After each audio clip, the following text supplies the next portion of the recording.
Lancement le mardi dernier au village Vénus à Bibois dans la commune de Lancelé de travaux de l'atelier résidentiel sur l'application de l'impôt professionnel sur les rémunérations IPR.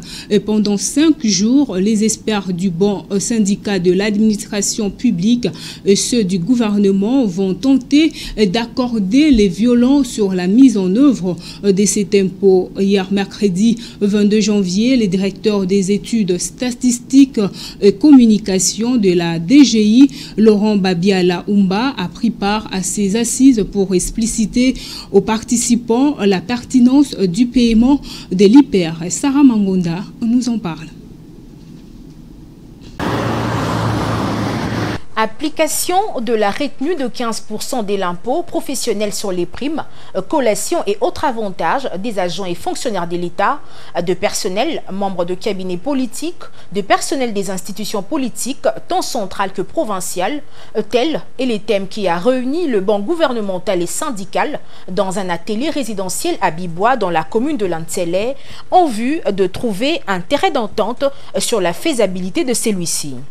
Présents à ces échanges, les directeurs des études, statistiques et communication de la DGI et professeur de fiscalité, Laurent Babiala Umba, a éclairé toutes les zones d'ombre au sujet de cette perception. Aussi, il a démontré que l'IPR a été institué par les législateurs congolais. La circulaire interministérielle 01-05 du 7 mai 2014 des ministres du budget et de finances qui portent sur les modalités pratiques de cette retenue à la source, de ce reversement de l'IPR, ainsi que de la déclaration de cet IPR.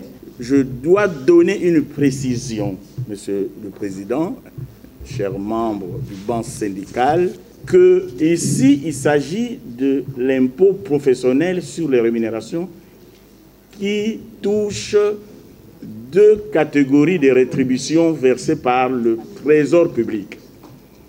La première catégorie de rétributions, ce sont les salaires que nous percevons tous en tant que fonctionnaires. Et ces salaires sont déjà imposés depuis que la loi le demande.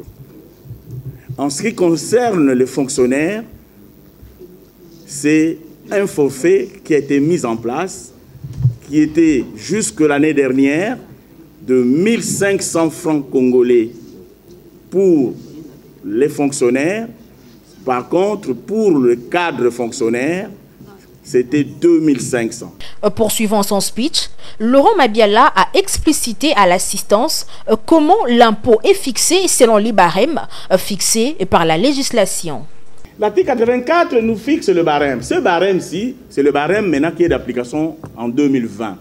L'année passée, il était différent. La loi de finances de 2019, la seule différence porte sur la première ligne là. 3% désormais pour les revenus de 0 à 1 944 000. L'année passée, c'était 0%. Cette année, puisqu'on a relevé les assignations budgétaires à 10 milliards, nous avons aussi modifié le barème. Donc, le barème du SMICAR, au lieu de 0%, il est passé à 3%. Le 3% va désormais, donc tout le monde désormais payera un impôt. S'en est suivi l'intervention de la direction du Trésor et ordonnancement et celle de la directrice de la paye.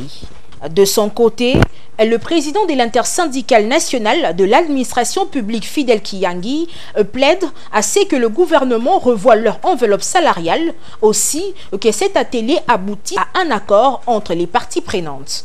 Notons que plusieurs membres du gouvernement prennent part à cet atelier qui ira du 21 au 25 janvier 2020.